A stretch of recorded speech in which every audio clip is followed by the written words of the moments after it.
लोगोफोर बयखौबो रंजालि बैसागुनि हुइस खालामहरबाय आसा खालामो बे बोसोर गोदानाव बयबो मोजाङै मोजां गावनि जिउखौ दैदेनलांनो हायो आरो गासिबो उन्दैफोरनो अननाय बोर सारस्रिनाय जासिहरबाय आरो आंनिफ्राय गिदिरसिनखौ बयखौबो खुलुमहरनाय थाबाय आसा खालामो बयबो देग्लायनि बे बैसागुआव बयबो मोजाङै मोजां रंजानो हायो बेखौनो आसा खालामनाय थाबाय स' बिदिब्ला आंनि दिनैनि फिसा ब्लगखौ नायलांबाय थादो नोंथांमोना लेट्स स्टार्ट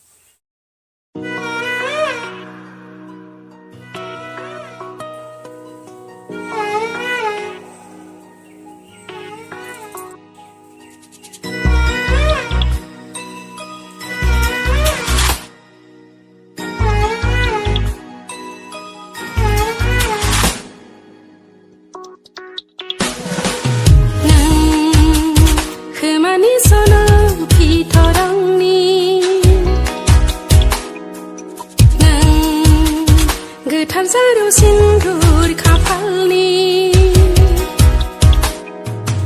अननाय नोंनि बारहफैयो गोसो गोरबो मेगनाव गोरबो अखोराङाव हाथरखि जाना जोंथि माथि सोरां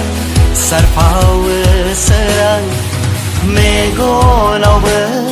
नों लाजिस्लु सना मिनिखैरो मिनिफैयो नों खोमानि सना फिथरांनि नों गोथार जारौ सिन्दुर खाफालनि